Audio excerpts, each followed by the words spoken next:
Chapter 20. 5th. A little philosophy. A cloud on the horizon. In the midst of a fog. The strange balloon. An exact view of the Victoria. The palm trees. Traces of a caravan. The well in the midst of the desert.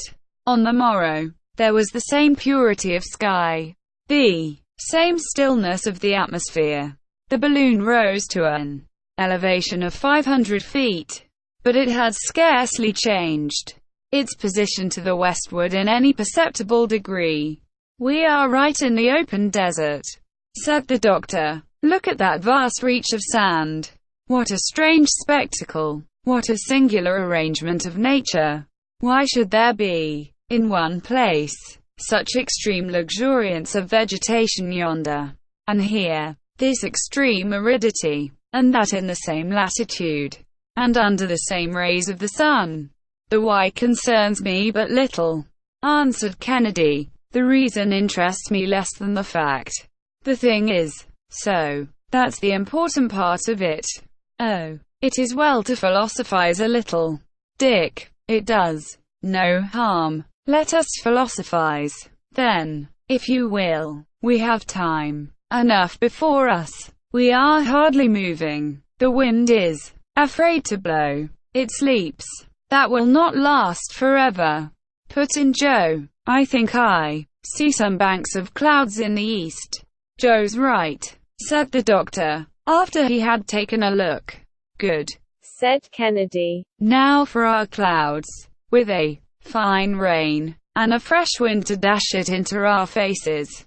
Well, we'll see, Dick. We'll see. But this is Friday, Master, and I'm afraid of Fridays. Well, I hope that this very day you'll get over those notions." "I hope so, Master, too. Phew," he added, mopping his face. "Heat's a good thing, especially in winter, but in summer it don't do to take too much of it." "Don't you fear the effect of the sun's heat on our balloon?" asked Kennedy, addressing the doctor. "No. The gutta percha coating resists much higher temperatures than even this. With my spiral I have subjected it inside to as much as 158 degrees sometimes, and the covering does not appear to have suffered." "A cloud, a real cloud," shouted Joe at this moment, for that piercing eyesight of his beat all the glasses, and, in fact, a thick bank of vapor, now quite distinct, could be seen slowly emerging above the horizon. It appeared to be very deep, and, as it were, puffed out. It was, in reality, a conglomeration of smaller clouds. The latter invariably retained their original formation, and from this circumstance the doctor concluded that there was no current of air in the collected mass. This compact body of vapor had appeared about 8 o'clock in the morning, and, by 11, it had already reached the height of the sun's disk. The latter then disappeared entirely behind the murky veil, and the lower belt of cloud, at the same moment, lifted above the line of the horizon, which was again disclosed in a full blaze of daylight. "It's only an isolated cloud," remarked the doctor. "It won't do to count much upon that. Look, Dick, its shape is just the same as when we saw it this morning." "Then, doctor, there's to be neither rain nor wind, at least for us."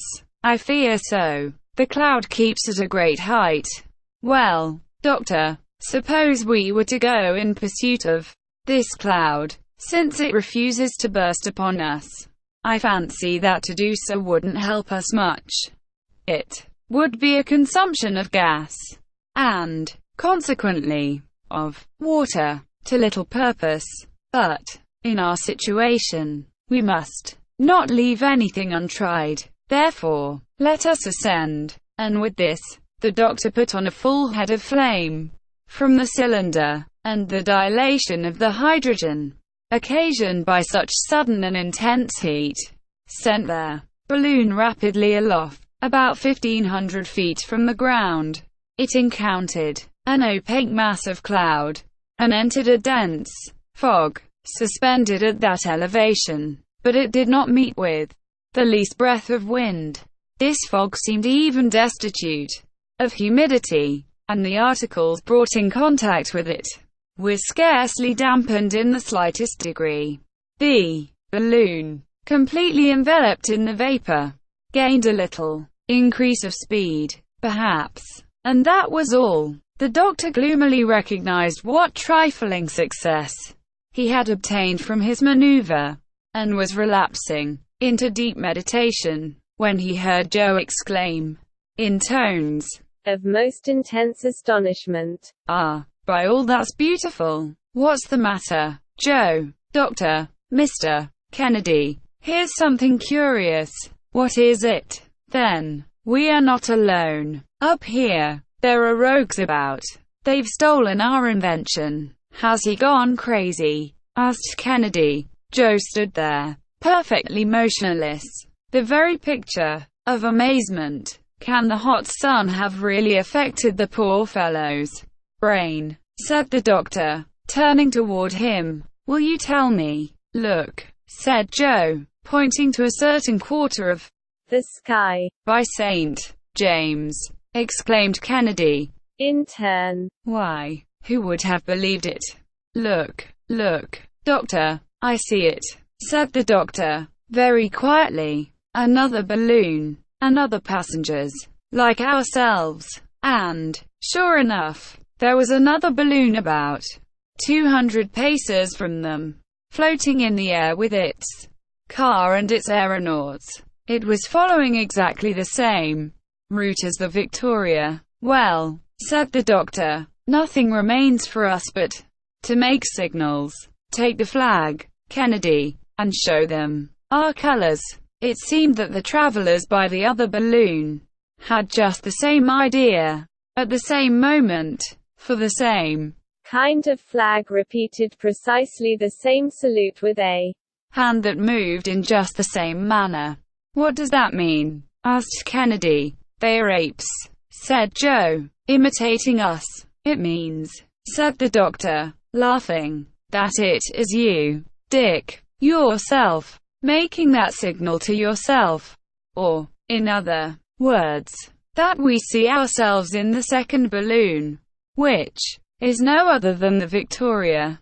As to that, master, with all respect to you," said Joe, "you'll never make me believe it.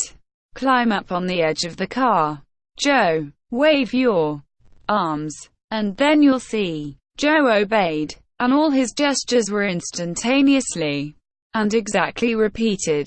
"It is merely the effect of the mirage," said the doctor, "and nothing else. A simple optical phenomenon due to the unequal refraction of light by different layers of their atmosphere. And that is all." "It's wonderful," said Joe, who could not make up his mind to surrender, but went on repeating his gesticulations. "What a curious sight. Do you know," said Kennedy, "that it's a real pleasure to have a view of our noble balloon in that style. She's a beauty, isn't she? And how stately her movements as she sweeps along. You may explain the matter as you like," continued Joe. "It's a strange thing, anyhow." But ere long this picture began to fade away. The clouds rose higher, leaving the balloon, which made no further attempt to follow them, and in about an hour, they disappeared in the open sky. The wind, which had been scarcely perceptible, seemed still to diminish, and the doctor, in perfect desperation, descended toward the ground, and all three of the travelers, whom the incident just recorded had, for a few moments, diverted from their anxieties, relapsed into gloomy meditation, sweltering the while beneath the scorching heat. About 4 o'clock, Joe descried some object standing out against the vast background of sand, and soon was able to declare positively that there were 2 palm trees at no great distance. "Palm trees!" exclaimed Ferguson. "Why, then, There's a spring, a well. He took up his glass and satisfied himself that Joe's eyes had not been mistaken. At length, he said, over and over again, "Water, water, and we are saved. For if we do move slowly, still, we move, and we shall arrive at last." "Good, master. But suppose we were to drink a mouthful in the meantime, for this air is stifling." "Let us drink then, my boy." No one waited to be coaxed. A whole pint was swallowed then and there, reducing the total remaining supply to 3.5 pints.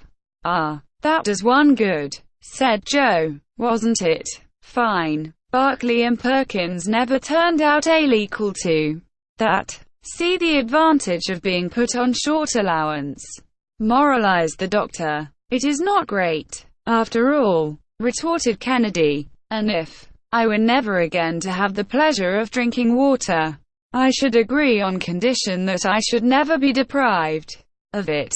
At 6 o'clock the balloon was floating over the palm trees. They were two shriveled, stunted, dried up specimens of trees, two ghosts of palms, without foliage, and more dead than alive. Ferguson examined them with terror. At their feet could be seen the half-worn stones of a spring, but these stones, pulverized by the baking heat of the sun, seemed to be nothing now but impalpable dust. There was not the slightest sign of moisture.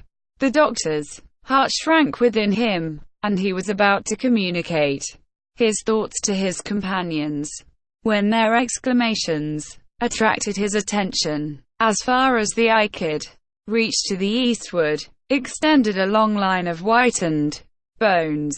Pieces of skeletons surrounded the fountain. A caravan had evidently made its way to that point, marking its progress by its bleaching remains. The weaker had fallen, one by one, upon the sand. The stronger, having at length reached this spring for which they panted, had there found a horrible death. Our travelers looked at each other and turned pale.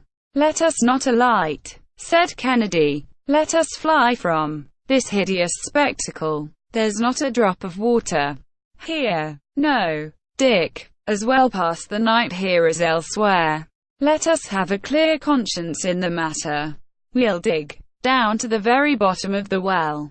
There has been a spring here, and perhaps there's something left in it." The Victoria touched the ground. Joe and Kennedy put into the car a quantity of sand equal to their weight, and leaped out. They then hastened to the well, and penetrated to the interior by a flight of steps that was now nothing but dust. The spring appeared to have been dry for years. They dug down into a parched and powdery sand, the very driest of all sand. Indeed, there was not one trace of moisture. The doctor saw them come up to the surface of their desert, saturated with perspiration, worn out, covered with fine dust, exhausted, discouraged and despairing. He then comprehended that their search had been fruitless. He had expected as much, and he kept silent, for he felt that, from this moment forth, he must have courage and energy enough for 3. Joe brought up with him some pieces of a leathern bottle that had grown hard and horn, like with age, and angrily flung them away among the bleaching bones of the caravan. At supper, not a word was spoken by our travelers, and they even ate without appetite. Yet they had not, up to this moment, endured the real agonies of thirst, and were in no desponding mood, excepting for the future.